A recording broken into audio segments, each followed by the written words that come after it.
TDP అధినేత చంద్రబాబు కీలక వ్యాఖ్యలు చేశారు. పిల్లల బంగారు భవిష్యత్తు కోసం ఎన్డీఏ ప్రభుత్వం రావాలని ఆయన ఆకాంక్షించారు.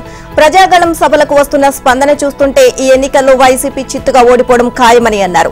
ప్రతిరోజు బటన్ నొక్కా అని జగన్ చెబుతున్నారు. బటన్ నొక్కింది ఎంత, ప్రజాధనం మొక్కింది ఎంతో సమాధానం చెప్పాలని డిమాండ్ చేశారు. వైసీపీ అరాచకాలపై ప్రజలంతా చర్చించాలని చంద్రబాబు విజ్ఞప్తి చేశారు. ప్రజలకు మేలు చేసే పార్టీ ఏదో, నష్టం చేసే పార్టీ ఏదో బేరీజు వెయ్యాలి అని కోరారు. మార్కాపురానికి నీరు ఇవ్వాలి అన్న ఉద్దేశంతో వెలుగొండకు భూమి పూజ చేశామని అన్నారు. 2020కే ఈ ప్రాంతానికి సాగునీరు వచ్చేదని ఆమె జోస్యం చెప్పారు. ఇక వెలుగొండ పూర్తయితే 10 లక్షల ఎకరాలకు సాగునీరు వచ్చేది అన్నారు. వెలుగొండలో పెండింగ్ లో ఉన్న 20% పనులు పూర్తి చేయలేకపోయారు అని చంద్రబాబు ఆక్షేపించారు. వెలుగొండ భూ నిర్వాసితులకు పరిహారం ఇచ్చారా అని ప్రశ్నించారు. తాము అధికారంలోకి వచ్చాక పోలవరం, వెలుగొండ ప్రాజెక్టులు పూర్తి చేస్తామని చంద్రబాబు హామీ ఇచ్చారు. మార్కాపురం కేంద్రంగా కొత్త జిల్లా ఏర్పాటు చేస్తామని అన్నారు. రామాయపట్నం పోర్టుకు అన్ని అనుమతులు తెచ్చినప్పటికీ వైసీపీ ప్రభుత్వం వచ్చాక పోర్టు పనులు ఆగిపోయాయి అని ఆక్షేపించారు. ఇక 3 రాజధానుల పేరుతో జగన్మోహన్ రెడ్డి ముక్కలాట ఆడుతున్నారు అని చంద్రబాబు ధ్వజమెత్తారు. జనగామ, సూర్యాపేట జిల్లాలో మాజీ సీఎం బీఆర్ఎస్ అధినేత కేసీఆర్ కీలక వ్యాఖ్యలు చేశారు. ఎండిపోయిన పంటలను ఆయన పరిశీలించారు. కాంగ్రెస్ 100 రోజుల పాలనలో 20 మంది రైతులు ఆత్మహత్య చేసుకున్నారని కేసీఆర్ ఆరోపించారు. అనంతరం సూర్యాపేటలోని ఎమ్మెల్యే క్యాంపు కార్యాలయంలో మీడియాతో మాట్లాడారు. తెలంగాణలో రైతులు మళ్లీ ఆత్మహత్యలు చేసుకునే పరిస్థితి వస్తుంది అని అనుకోలేదు అన్నారు. ఈ పరిస్థితి ఎందుకు వచ్చిందో అందరూ ఆలోచించాలి అని కోరారు. దేశంలోనే నెంబర్ 1 స్థానంలో ఉన్న తెలంగాణకు స్వల్పకాలంలోనే ఎందుకు దిగజారిపోయిందో అర్థం కావడం లేదని కేసీఆర్ విచారం వ్యక్తం చేశారు.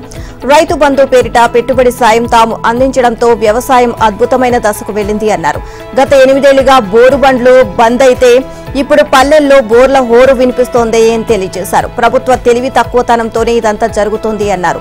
బీఆర్ఎస్ సముద్రమంత పార్టీ అని కేసీఆర్ పేర్కొన్నారు. ఒకరినో ఇద్దరినో మీ వైపు గుంజుకొని ఆహా ఓహో అని ఆనందపడొద్దు అని సూచించారు. వాగ్దానాలు అమలు చేయకపోతే మిమ్మల్ని నిద్రపోనిచ్చేది లేదు అని అన్నారు. పోలీసులు అతిగా పోవద్దని సూచించారు. తాము ఇలాగే చేసి ఉంటే కాంగ్రెస్ ఉండేది కాదు అన్నారు. జనసేన అధినేత పవన్ ఆసక్తికరమైన వ్యాఖ్యలు చేశారు. పిఠాపురంలో తన గెలుపు చరిత్రలో నిలిచిపోవాలి అని కోరారు. వైసీపీ కుట్రలు, కుతంత్రాలను సమర్థంగా ఎదుర్కోవాలి అని పార్టీ శ్రేణులకు పవన్ కళ్యాణ్ దిశానిర్దేశం చేశారు. కాకినాడ జిల్లా పిఠాపురంలో ఎన్డీఏ కూటమి కార్యకర్తలతో ఆయన సమావేశమయ్యారు. పోలింగ్ ముగిసే వరకు క్షేత్రస్థాయిలో కలిసి పనిచేయాలి అని కోరారు. వర్మ త్యాగం గొప్పది అని పవన్ పేర్కొన్నారు. ఆయన ఉన్నత స్థానంలో ఉండేలా చూస్తాను అని హామీ ఇచ్చారు. ఇక రాష్ట్ర ప్రయోజనాల కోసం తాను తగ్గేది లేదు అన్నారు. చంద్రబాబు చాలా అనుభవజ్ఞుడు అని పేర్కొన్నారు. అందరూ కలిసి రాష్ట్రాన్ని కాపాడుకోవాల్సిన అవసరం ఏర్పడింది అన్నారు. ఇక చంద్రబాబును జైల్లో పెట్టినప్పుడు తెలుగు తమ్ముళ్ల బాధ తనను కదిలించింది అన్నారు. టీడీపీ ఎంతో సమర్థవంతమైన పార్టీ అని పేర్కొన్నారు. స్ట్రక్చర్ కలిగిన పార్టీని నడపడం అంత సులువు కాదు అన్నారు. ఇక జనసేన దగ్గర స్ట్రక్చర్ లేదు కానీ బలం ఉంది అన్నారు. బలం, స్ట్రక్చర్ కలిసి ముందుకు వెళ్తేనే రాష్ట్రాన్ని కాపాడుకోగలం అన్నారు. ఎన్డీఏ కూటమి అభ్యర్థులను గెలిపించాల్సిన బాధ్యత అందరిపైన ఉంది అన్నారు. ఇక జనసేన, టీడీపీ నాయకుల మధ్య ఏమైనా ఇబ్బందులు ఉంటే సర్దుకుపోవాలి అని పవన్ సూచించారు. పిఠాపురంలో తన గెలుపు చరిత్రలో నిలిచిపోవాలి అని కోరారు. ఆ బాధ్యత వర్మకు అప్పగిస్తున్నట్లు పవన్ తెలియజేశారు. ప్రభుత్వ ప్రధాన కార్యదర్శి జవహర్ రెడ్డికి టీడీపీ అధినేత చంద్రబాబు లేఖ రాశారు. రాష్ట్రంలో పింఛన్ల పంపిణీకి అవసరమైన ఏర్పాట్లు చేయాలని సూచించారు. సకాలంలో లబ్ధిదారులకు పింఛన్లు పంపిణీ చేయాలని డిమాండ్ చేశారు. ఎన్నికల కోడ్ కారణంగా వాలంటీర్లతో పింఛన్ల పంపిణీని నిలిపివేస్తూ ఈసీ ఆదేశాలు జారీ చేయడంతో ప్రత్యామ్నాయ మార్గాలను చూడాలి అని విజ్ఞప్తి చేశారు. వృద్ధులు, వితంతువులు, ఇతర లబ్ధిదారులకు నగదు రూపంలో పింఛన్ మొత్తం చెల్లించాలి అన్నారు. ఇక గ్రామ సచివాలయ ఉద్యోగులు, ఇతర క్షేత్రస్థాయి సిబ్బంది ద్వారా సకాలంలో పింఛన్లు పంపిణీ చేయాలని డిమాండ్ చేశారు. పింఛన్లు పంపిణీకి అవసరమైన నిధులు రాష్ట్ర ప్రభుత్వం సిద్ధం చేయలేదు అనే వార్తలు వస్తున్నాయని అన్నారు. నిధులు వెంటనే అందుబాటులో ఉంచాలి అని కోరారు. ప్రభుత్వ ప్రధాన కార్యదర్శితో పాటు రాష్ట్ర ఎన్నికల ప్రధాన అధికారికి కూడా చంద్రబాబు లేఖ రాశారు. రాష్ట్రంలో పింఛన్ల పంపిణీకి తగు చర్యలు చేపట్టేలా ప్రభుత్వానికి ఆదేశాలు ఇవ్వాలి అని సీఈఓను కోరారు. బీజేపీ రాష్ట్ర అధ్యక్షురాలు దగ్గుపాటి పురంధేశ్వరి ఘాటు వ్యాఖ్యలు చేశారు. రాష్ట్రంలో వైసీపీ రాక్షస పాలన రాజ్యమేలుతోంది అన్నారు. వైసీపీ పాలనలో ప్రజలంతా బాధితులేనని విమర్శించారు. ఎన్నికల ముంగిట నా బీసీ అంటూ సీఎం జగన్ అబద్దాలు ప్రచారం చేస్తున్నారని మండిపడ్డారు. నా బీసీ అనేది జగన్ పెదాలపై తప్ప గుండెల్లో లేదు అని దుయ్యబట్టారు. విజయవాడలో పార్టీ రాష్ట్ర కార్యాలయంలో జరిగిన ఓబీసీ మోర్చా రాష్ట్ర కార్యవర్గ సమావేశంలో ఆమె ప్రసంగించారు. బీసీలపై కనీస సానుభూతి కూడా ఈ ప్రభుత్వానికి లేదు అని పురంధేశ్వరి ధ్వజమెత్తారు. ఇలాంటి ముఖ్యమంత్రి కొనసాగడం అవసరమా అని ప్రశ్నించారు. రాష్ట్రంలో ప్రతి ఒక్కరిపైన 2 లక్షల రుణభారం ఉంది అన్నారు. ఇవన్నీ చాలవు అన్నట్లుగా సచివాలయం, రాష్ట్రంలో గనులు కూడా తనఖా పెడుతున్నారని విమర్శించారు. పైగా ప్రభుత్వ ఆస్తులు తనఖా పెట్టకూడదని రాజ్యాంగంలో ఎక్కడైనా ఉందా అని ఎదురుదాడికి పాల్పడడం విడ్డూరంగా ఉంది అన్నారు. మద్యం నియంత్రణ అని చెప్పి ఏరులై పారించారు అని ధ్వజమెత్తారు. జనసేన పార్టీ మరో అభ్యర్థిని ప్రకటించింది. విశాఖపట్నం దక్షిణ శాసనసభ స్థానం జనసేన అభ్యర్థిగా సిహెచ్ వంశీకృష్ణ శ్రీనివాస్ యాదవ్ పేరును పార్టీ అధ్యక్షుడు పవన్ కళ్యాణ్ ఖరారు చేశారు. ఎన్నికల ప్రచారంలో భాగంగా పిఠాపురం నియోజకవర్గంలో పర్యటించారు. పార్టీ ముఖ్యులతో వివిధ అంశాలపై చర్చించారు. ప్రచార కార్యక్రమాలు, కూటమిలో భాగంగా పార్టీల మధ్య సమన్వయం తదితర అంశాలపై సమీక్షించారు. ఈ క్రమంలో విశాఖ దక్షిణ స్థానం అభ్యర్థిని ప్రకటించారు. బీజేపీ, టీడీపీతో పొత్తులో భాగంగా జనసేనకు 21 అసెంబ్లీ, 2 లోక్సభ స్థానాలు కేటాయించారు. ఇప్పటి వరకు 19 అసెంబ్లీ స్థానాలకు, 2 ఎంపీ స్థానాలకు అభ్యర్థులను జనసేన పార్టీ ప్రకటించింది. అవనిగడ్డ, పాలకొండ శాసనసభ స్థానాలకు అభ్యర్థులను ప్రకటించాల్సి ఉంది. ఇప్పటి వరకు ప్రకటించిన అసెంబ్లీ అభ్యర్థుల వివరాలు ఇలా ఉన్నాయి. పిఠాపురం పవన్ కళ్యాణ్, నెల్లిమర్ల లోక మాధవికి కేటాయించారు. అనకాపల్లి గుణతాల రామకృష్ణ, కాకినాడ రూరల్ పంతం నానాజీ పోటీ చేస్తారు అని తెలియజేశారు. రాజానగరం బత్తుల బలరామకృష్ణ, తెనాలిలో నాదెండ్ల మనోహర్ పోటీ చేస్తారని పవన్ తెలియజేశారు. ఇక నిడదవోలు కందుల దుర్గేష్, పెందుర్తిలో పంచకర్ల రమేష్ బాబు ఎన్నికల బరిలో ఉంటారని జగన్ తెలిపారు. యలమంచిలి సుద్దరపు విజయ్ కుమార్, పి గన్నవరం, గిడ్డి సత్యనారాయణ, రాజోలు దేవ వరప్రసాద్ పోటీ చేస్తారు. తాడేపల్లిగూడెం బొలిశెట్టి శ్రీనివాస్, భీమవరంలో పులపర్తి ఆంజనేయులు పోటీ చేస్తారు. ఇక లోక్సభ అభ్యర్థుల విషయానికి వస్తే మచిలీపట్నం వల్లభనేని బాలశౌరి, కాకినాడ తంగెళ్ల ఉదయ్ శ్రీనివాస్ పోటీ చేస్తారని పవన్ కళ్యాణ్ తెలియజేశారు. టీడీపీ రాష్ట్ర అధ్యక్షుడు కింజరావు అచ్చెన్నాయుడు ఆసక్తికరమైన వ్యాఖ్యలు చేశారు. తమ పార్టీపై విష ప్రచారం చేయడం అన్యాయమని అన్నారు. పింఛన్లు పంపిణీ చేయకుండా టీడీపీ అడ్డుపడుతుందని వైసీపీ ప్రచారం చేయడం తగదు అన్నారు. వైసీపీ నేతలు ఎన్నికల సంఘం ఆదేశాలను వక్రీకరించి వాలంటీర్లకు వాయిస్ మెసేజ్లు పంపుతున్నారని ఆగ్రహాన్ని వ్యక్తం చేశారు. ఇక పింఛన్ల రూపంలో ఇవ్వాల్సిన 2,000 కోట్లను బిల్లుల రూపంలో సీఎం జగన్, మంత్రి బుగ్గన తమ అసమ్మధీయులకు చెల్లించారని అన్నారు. ఖజానాలో డబ్బు లేకుండా చేసి ఇప్పుడు తమపై అబండాలు వేయడం ఎంతవరకు సమంజసమని అచ్చెన్నాయుడు ప్రశ్నించారు. రాష్ట్రంలో అరాచక పాలన సాగుతోంది అని అచ్చెన్నాయుడు ధ్వజమెత్తారు. రాష్ట్రంలో పరిపాలన స్తంభించిపోయింది అన్నారు. వ్యవస్థలన్నీ భ్రష్టు పట్టిపోయాయి అని విచారం వ్యక్తం చేశారు. రాబోయేది టీడీపీ ప్రభుత్వమేనని అన్నారు. టీడీపీ అధికారంలోకి వస్తే ప్రజా సంక్షేమం మెరుగుపడుతుంది అన్నారు. బీఆర్ఎస్ ఎమ్మెల్యే కడియం శ్రీహరి, ఆయన కుమార్తె కావ్య కాంగ్రెస్ లో చేరారు. సీఎం రేవంత్ రెడ్డి పార్టీ రాష్ట్ర వ్యవహారాల ఇన్ఛార్జి దీపాదాస్ మున్షి వారికి కండువా కప్పి పార్టీలోకి ఆహ్వానించారు.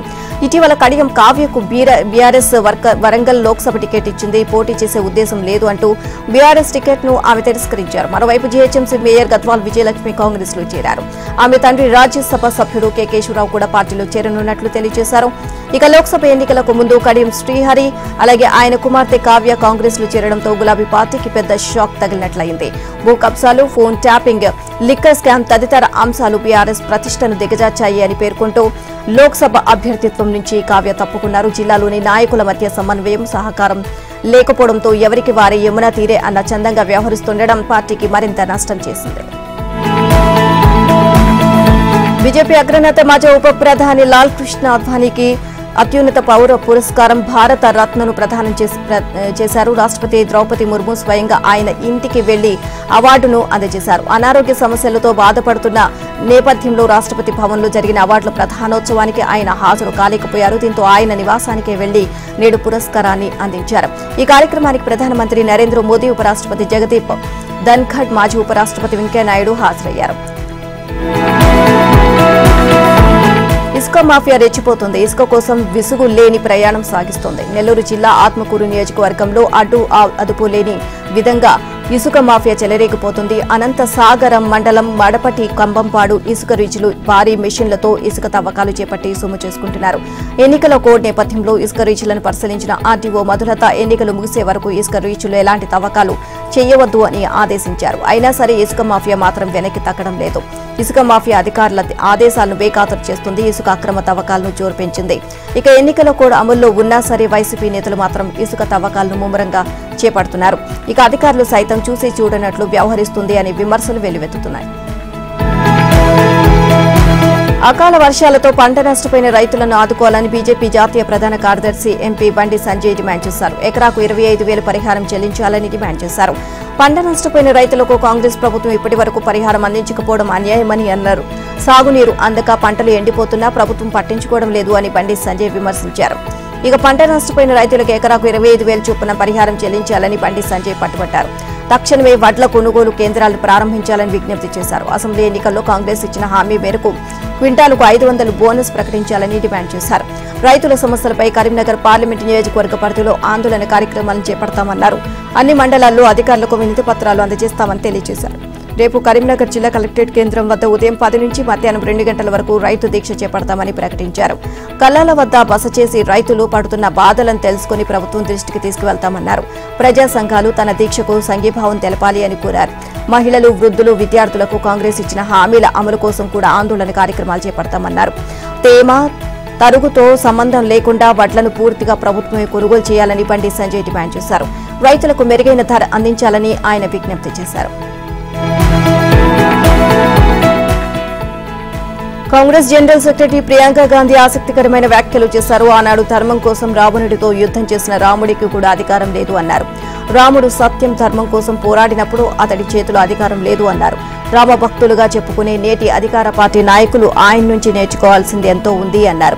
అధికారం శాశ్వతం కాదని గుర్తించేందుకు ఆయన జీవితమే ఉదాహరణ అని ప్రియాంక గాంధీ చెప్పారు. ఢిల్లీలోని రామ్లీలా మైదానంతో ప్రతిపక్ష ఇండియా బ్లాక్ నిర్వహించిన బహిరంగ సభలో ఆమె మాట్లాడారు. రామాయణ ఇతిహాసంలోని కొన్ని ఘట్టాలను జ్ఞప్తికి చేస్తూ అధికార బీజేపీపై విమర్శలు గుప్పించారు. చిన్నతనంలో తన నానమ్మ మాజీ ప్రధాని ఇందిరాగాంధీతో కలిసి ఎన్నోసార్లు రామ్లీలా మైదానానికి వచ్చానని ఆమె గుర్తు చేసుకున్నారు. వేలాది సంవత్సరాల క్రితమే ఎలాంటి అధికారం, ఆయుధాలు లేకపోయినా రాముడు సత్యం, ధర్మం కోసం రావణుడిపై యుద్ధం ప్రకటించి విజయం సాధించారు అని ఆమె పేర్కొన్నారు.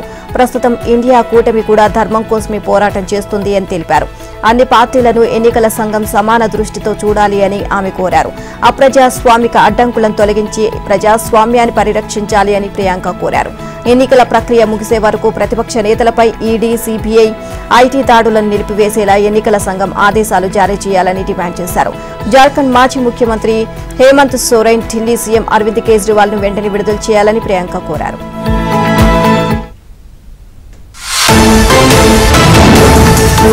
పార్లమెంట్ ఎన్నికల్లో మెజారిటీ సీట్లే లక్ష్యంగా భావిస్తుంది. లోక్సభ ఎన్నికల్లో 17 సీట్లు టార్గెట్ గా పెట్టుకున్న అధికార పార్టీ కనీసం 14 సీట్లలోనైనా జెండా ఎగురవేయాలని వ్యూహం రూపొందిస్తోంది. ఇక అందుకోసం రాష్ట్రంలోని 17 పార్లమెంట్ నియోజకవర్గాలకు ఇన్ఛార్జీలను నియమించింది. ఇక తెలంగాణ కాంగ్రెస్ వ్యవహారాల ఇన్ఛార్జి దీపాదాస్ మున్షి ఆదేశాల మేరకు పార్లమెంట్ నియోజకవర్గాలకు ఇన్ఛార్జీలు నియమించారు. ఇప్పటికే TPCC working president MLC Mahesh Kumar Goud ఆదేశాలు జారీ చేశారు. ఖమ్మం పొంగిలేటి శ్రీనివాస్ రెడ్డి, నల్లగొండ ఉత్తమ్ కుమార్ రెడ్డిని నియమించారు. కరీంనగర్ పొన్నం ప్రభాకర్, పెద్దపల్లి శ్రీధర్ బాబుకు బాధ్యతలు అప్పగించారు. వరంగల్ రేపూరి ప్రకాష్ రెడ్డి, అలాగే మహబూబాబాద్ తుమ్మల నాగేశ్వరరావుకు ఇన్ఛార్జి బాధ్యతలు అప్పగించారు. హైదరాబాద్ ఓబెదుల్లా కొత్వాల్, సికింద్రాబాద్ కోమటిరెడ్డి వెంకటరెడ్డిని నియమించారు. భువనగిరికి కోమటిరెడ్డి రాజగోపాల్ రెడ్డిని ఇన్ఛార్జిగా నియమించారు. ఇక నాగర్ కర్నూలు జూపల్లి కృష్ణారావు, మహబూబ్ నగర్ సంపత్ కుమార్ కు బాధ్యతలు అప్పగించారు. చేవేళ్ల వేం నరేందర్ రెడ్డి, మల్కాజ్గిరి మైనంపల్లి హనుమంతరావుకు బాధ్యతలు అప్పగించారు.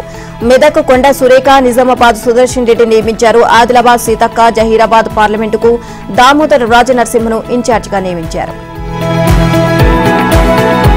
అధికార పార్టీ నేతలు అరాచకాలకు పాల్పడుతున్నారు. నెల్లూరు జిల్లా ఆత్మకూరు నియోజకవర్గంలో బరితెగిస్తున్నారు. మరిపాడులో సెబ్ అధికారులపై సిఎస్పల్లికి చెందిన వైసీపీ నాయకులు దౌర్జన్యానికి దిగారు. స్థానికంగా ఓ వ్యక్తి బెల్ట్ షాపునకు అక్రమంగా మద్యం తరలిస్తున్నాడు. ఈ విషయం తెలుసుకున్న సెబ్ అధికారులు అతన్ని పట్టుకున్నారు. దీంతో వైసీపీ నేతలు అక్కడికి చేరుకుని మద్యం తరలిస్తున్న వ్యక్తిని విడిచిపెట్టాలి అని వాగ్వాదానికి దిగారు. ఇక ఈ ఘటనపై సెబ్ అధికారులు పోలీసులకు ఫిర్యాదు చేశారు. నెల్లూరు జిల్లా ఆత్మకూరులో వైసీపీ నేతలు బరితెగించారు. పిఎన్పల్లికి చెందిన బెల్ట్ షాపుపై సెబ్ అధికారులు దాడి చేశారు. మద్యం తరలిస్తున్న వ్యక్తిని విడిచిపెట్టాలి అని సెబ్ అధికారులను వైసీపీ నేతలు డిమాండ్ చేశారు. టీడీపీ జాతీయ ప్రధాన కార్యదర్శి నారా లోకేష్ కు జెడ్ కేటగిరీ భద్రత కల్పించారు. 6 బృందంతో కూడిన సీఆర్పీఎఫ్ బృందం లోకేష్ కు రక్షణ కవచంగా నిలిచింది. షిఫ్ట్ కు 6 చొప్పున 3 షిఫ్ట్లలో 24 గంటలు ఆయనకు వారంతా రక్షణ కవచంగా నిలుస్తారు. టీడీపీ జాతీయ ప్రధాన కార్యదర్శి నారా లోకేష్ భద్రతపై కేంద్ర ప్రభుత్వం ప్రత్యేక దృష్టి సారించింది. ఆయనకు భద్రతను జెడ్ కేటగిరీకి పెంచుతూ ఆదేశాలిచ్చింది. 2016 ఏఓబీ ఎన్కౌంటర్ తర్వాత లోకేష్ కు జెడ్ కేటగిరీ భద్రత కల్పించాలి అని అప్పటి సెక్యూరిటీ రివ్యూ సిఫార్సు చేసింది. వైసీపీ ప్రభుత్వం అధికారంలోకి రావడంతో లోకేష్ కు భద్రతను పూర్తిగా తగ్గించింది. గతంలో సెక్యూరిటీ రివ్యూ కమిటీ సిఫార్సులపై సైతం పక్కన పెట్టి ఆయనకు కేవలం వై కేటగిరీ భద్రతను మాత్రమే కల్పించింది. భద్రత విషయంలో రాష్ట్ర ప్రభుత్వం వ్యవహరిస్తున్న తీరుపై అనేకసార్లు కేంద్ర హోం మంత్రిత్వ శాఖ దృష్టికి లోకేష్ తీసుకువెళ్లారు. 14 సార్లు రాష్ట్ర హోంశాఖ రాష్ట్ర ప్రభుత్వానికి, కేంద్ర ప్రభుత్వానికి, గవర్నర్కి భద్రత పెంచాలి అని లోకేష్ లేఖలు రాశారు. ఫోన్ ట్యాపింగ్ కేసులో కీలక పరిణామాలు చోటు చేసుకుంటున్నాయి. ఈ వ్యవహారంలో కీలక పాత్రధారిగా భావిస్తున్న టి ప్రభాకర్ రావు పోలీసుల ఎదుట లొంగిపోయే అవకాశం ఉంది. ఇప్పటి వరకు అరెస్ట్ అయిన పోలీసు అధికారులు దర్యాప్తులో ప్రభాకర్ రావు చెప్పినట్లు చేశాం అంటూ వాంగ్మూలం ఇచ్చారు. అన్ని వేళ్లు ఎస్ఐబి మాజీ చీఫ్ వైపే చూపడంతో ప్రభాకర్ రావు లొంగిపోవడానికి సిద్దమవుతున్నారు. ఇక అందులో భాగంగానే అమెరికా నుంచి ఆయన తిరుగు ప్రయాణమైనట్లు తెలుస్తోంది. ఇక అమెరికాలో క్యాన్సర్ చికిత్సకు వెళ్లిన ప్రభాకర్ ఇప్పుడు ఆగమేఘాల మీద ఇండియాకు వస్తున్నట్లు తెలిసింది. టాస్క్ ఫోర్స్ మాజీ డీసీపీ రాధాకిషన్ రావు మాదిరిగానే నేరుగా పశ్చిమ మండలం డీసీపీ ఎదుట ప్రభాకర్ రావు లొంగిపోయే అవకాశం ఉంది. ఉన్నపలంగా తన మనసును మార్చుకుని హైదరాబాద్ వస్తుండడం వెనుక ఓ కీలక వ్యక్తి మధ్యవర్తిత్వం నడిపినట్లు పోలీసు వర్గాలు చెబుతున్నాయి. పరిస్థితి మరింత జటిలంగా మారకముందే పోలీసుల ఎదుట లొంగిపోవడం మంచిది అని కొందరు అధికారులు సూచించడంతో అమెరికా నుంచి ప్రభాకర్ హైదరాబాద్కు పయనమయ్యారు. మీకు ఎలాంటి ఇబ్బంది లేకుండా చూసుకుంటామని భరోసా ఇవ్వడంతో ప్రభాకర్ రావు హైదరాబాద్ వచ్చేందుకు అంగీకరించినట్లు తెలుస్తోంది. ఫోన్ ట్యాపింగ్ కేసులో కీలక పరిణామాలు చోటు చేసుకున్నాయి. ఈ కేసు దర్యాప్తు ముమ్మరంగా కొనసాగుతుంది. సంధ్యా కన్వెన్షన్ ఎండీ శ్రీధర్ రావును పోలీసులు విచారణకు పిలిచారు. శ్రీధర్ రావు తన ఫిర్యాదులో మాజీ డీసీపీ రాధాకిషన్ రావు పేరు ప్రస్తావించారు. తన ఇంటికి వచ్చి కోట్ల రూపాయలు ఎత్తుకు వెళ్లారు అంటూ ఫిర్యాదులు పేర్కొన్నారు. సంధ్యా శ్రీధర్ ఫిర్యాదు మేరకు ఆయన బంజారాహిల్స్ పోలీస్ స్టేషన్ కు పిలిపించిన పోలీసులు ఆయన స్టేట్మెంట్ ను రికార్డ్ చేశారు. తన అడ్వకేట్స్ తో కలిసి సంధ్యా శ్రీనివాసరావు విచారణకు హాజరయ్యారు. తన ఫోన్ ట్యాప్ చేసి వేధింపులకు గురి చేశారు అంటే ఇటీవల శ్రీధర్ రావు తరపున ఆయన అడ్వకేట్ పంజాగుట్ట పోలీస్ స్టేషన్ లో ఫిర్యాదు చేశారు. బంజారాహిల్స్ పోలీస్ స్టేషన్ కు వచ్చిన శ్రీధర్ రావు విచారణ అధికారులకు పలు ఆధారాలు సమర్పించారు. భుజంగరావు తన ఫోన్ ను ట్యాప్ చేసి అనేక ఇబ్బందులకు గురి చేశారు అని ఆరోపించారు. భుజంగరావు తన కార్యాలయానికి పిలిపించి బెదిరించారు అని తాజాగా వివరించినట్లు తెలుస్తోంది. అక్రమంగా కేసులు పెట్టించారని వివరించారు. అందుకు తగిన ఆధారాలను దర్యాప్తు అధికారులకు సమర్పించారు. ఠాణా నుంచి బయటకు వస్తున్న సందర్భంగా శ్రీధర్ రావుకు మీడియా పలు ప్రశ్నలు వేయగా త్వరలో విలేకరుల సమావేశం ఏర్పాటు చేస్తామని అన్నారు. అప్పుడు అన్ని వివరాలు చెబుతా అని వ్యాఖ్యానించారు. తాను చేసిన ఫిర్యాదుపై దర్యాప్తు అధికారులకు ఆధారాలను అందజేసేందుకు వచ్చినట్లు తెలియజేశారు. అధికార పార్టీకి భారీ షాక్ తగిలింది. విశాఖ జిల్లా భీమిలి వైసీపీకి ఊహించని ఎదురుదెబ్బ ఎదురైంది. ఇక భీమిలి జెడ్పీటీసీ వెంకటపాడుతో పాటు 8 గ్రామాల మాజీ ప్రస్తుత సర్పంచులు, పలువురు ఎంపీటీసీలు, పీసీఎస్ డైరెక్టర్ తాతినాయుడు ఆ పార్టీకి రాజీనామా చేశారు. వారితో పాటు 6 సచివాలయ కన్వీనర్లు, 32 మంది వార్డు మెంబర్లు సైతం ఆ పార్టీకి గుడ్ బై చెప్పారు. రాష్ట్ర ప్రభుత్వ విధి విధానాలు నచ్చకపోవడంతోనే మూకుమ్మడి రాజీనామా చేస్తున్నట్లు నేతలు తెలియజేశారు. వీరి రాజీనామాతో వైసీపీ భీమిలి అభ్యర్థి అవంతి శ్రీనివాస్ కు భారీ ఎదురుదెబ్బ తగిలినట్లు అయింది. ఇక ఇదిలా ఉంటే శ్రీశైలం నియోజకవర్గంలోని వైసీపీకి ఇలాంటి దుస్థితి ఎదురైంది. వెలుగోడులో సుమారు 100 కుటుంబాలు టీడీపీలో చేరాయి. శ్రీశైలం మాజీ ఎమ్మెల్యే ప్రస్తుత అభ్యర్థి బుడ్డా రాజశేఖర్ రెడ్డి సమక్షంలో వారు టీడీపీ కండువాలు కప్పుకున్నారు. మాజీ సింగిల్ విండో చైర్మన్ మండల శివశంకర్ రెడ్డి ఆధ్వర్యంలో ఈ చేరికలు జరిగాయి. మంగళగిరి వైసీపీ అభ్యర్థి మురుగుడు లావణ్యకు చుక్కెదురైంది. సొంత పార్టీ అభిమానులే ఆమెను ఉతికి ఆరేశారు. వైసీపీ అభిమానులు ఎదురు తిరగడంతో ఆమె కంగుతిన్నారు. నమ్ముకున్న నేతే అతను తమను నిలువునా ముంచారు అని ఆగ్రహం చెందారు. జగన్ తీరుపై వైసీపీ అభిమానులు మండిపడ్డారు. తాడేపల్లి అపర్ణ 1 అపార్ట్మెంట్ ఆవరణలో వైసీపీ అభ్యర్థి లావణ్య ముఖాముఖి కార్యక్రమాన్ని నిర్వహించారు. వైసీపీ అభిమానులే ఎదురు తిరగడంతో ఆమె షాక్ అయ్యారు. ఇక జగన్ ఆడిన రాజధాని డ్రామాతో ఆమె ఇంటి స్థలాల ధరలు దారుణంగా పడిపోయాయని అపర్ణ 1 అపార్ట్మెంట్ వాసులు ఆగ్రహం చెందారు. జగన్ తీరుతో తీవ్రంగా నష్టపోయామని ఆవేదన చెందారు. మిమ్మల్ని ఎందుకు నమ్మాలి అని ఎదురు తిరిగారు. అపార్ట్మెంట్ వాసులు ఎదురుదాడితో లావణ్యతో పాటు వేదికపై ఉన్న ఆళ్ల రామకృష్ణారెడ్డి సైతం నివ్వెరపోయారు. బీఆర్ఎస్ నేత మాజీ మంత్రి హరీష్ రావు కీలక వ్యాఖ్యలు చేశారు. బీఆర్ఎస్ నేతలు భవిష్యత్తు కోసం పోరాడాలని పిలుపునిచ్చారు. 6 గ్యారంటీలు అమలు చేయడంలో కాంగ్రెస్ విఫలమైందని హరీష్ ధ్వజమెత్తారు. బీఆర్ఎస్ నేతలే టార్గెట్ గా చేసుకుని రేవంత్ రెడ్డి ప్రభుత్వం కేసులు పెడుతుంది అని హరీష్ రావు ధ్వజమెత్తారు. అవినీతి అక్రమాల పేరుతో తమ పార్టీ నేతలను ప్రభుత్వం ఇరుకున పెట్టే ప్రయత్నాలు చేస్తోంది అని ఆందోళన చెందారు. ఇటీవల రాష్ట్రంలో జరుగుతున్న పరిణామాలే అందుకు అద్దం పడతాయని అన్నారు. అక్రమ కేసులపై బీఆర్ఎస్ భయపడే ప్రసక్తే లేదు అన్నారు. ఉద్యమ పార్టీగా అన్నిటిని ఎదుర్కొంటామని మాజీ మంత్రి బీఆర్ఎస్ ఎమ్మెల్యే హరీష్ రావు తెలియజేశారు. కామారెడ్డి, ఎల్లారెడ్డి అసెంబ్లీ నియోజకవర్గాల పరిధిలో నిర్వహించిన బీఆర్ఎస్ కార్యకర్తల సమావేశంలో ఆయన మాట్లాడారు. అవినీతి అక్రమాల పేరుతో కేసీఆర్పై బురదజల్లే కుట్రలు జరుగుతున్నాయని ఆరోపించారు. గతంలో కేసీఆర్ ప్రభుత్వం రాష్ట్ర అభివృద్ధి, ప్రజా సంక్షేమాలపైనే దృష్టి సారించింది అని వివరించారు. రేవంత్ రెడ్డి ప్రభుత్వం అభివృద్ధి, సంక్షేమంపై దృష్టి సారించకుండా ప్రతిపక్షాలను బ్లాక్మెయిల్ చేస్తోంది అని హరీష్ రావు ఆరోపించారు. ప్రజల దృష్టిని మళ్లించేందుకే సోషల్ మీడియాలో లీక్ల న్యూస్లు ఇస్తూ ఫేక్ వార్తలు రాయిస్తూ మత్తు పదార్థాల రవాణా, విక్రయాలపై తెలంగాణ పోలీసులు ఉక్కుపాదం మోపారు. ఎక్కడికక్కడ విస్తృత తనిఖీలు చేపట్టారు. డ్రగ్స్ మాఫియాల ఆట కట్టించారు. తాజాగా హైదరాబాద్ బాలాపూర్లో ఏపీ నుంచి హైదరాబాద్ కు తరలిస్తున్న 2.2 లీటర్ల హ్యాష్ ఆయిల్ ను స్వాధీనం చేసుకున్నారు. దీన్ని 3 వ్యక్తులు పల్సర్ బైక్ పై తరలిస్తుండగా పట్టుకున్నారు. ఈ కేసులో విశాఖపట్నానికి చెందిన గొల్ల కుమారస్వామి, కోడి అజయ్ కుమార్ తో పాటు గణేష్ అనే వ్యక్తిని అదుపులోకి తీసుకున్నారు. మేడ్చల్ ఎస్ఓటీ పోలీసులు వారి నుంచి 3 సెల్ ఫోన్లు, బైక్ ను స్వాధీనం చేసుకున్నారు. హ్యాష్ ఆయిల్ విలువ 12 లక్షల రూపాయలు ఉంటుంది అని అంచనా వేశారు. ఇక మత్తు పదార్థాల విక్రయాలపై పోలీసులు నిఘా పెంచారు. ఏపీ నుంచి తరలిస్తున్న 2.2 లీటర్ల హ్యాష్ ఆయిల్ ను హైదరాబాద్ లో స్వాధీనం చేసుకున్నారు.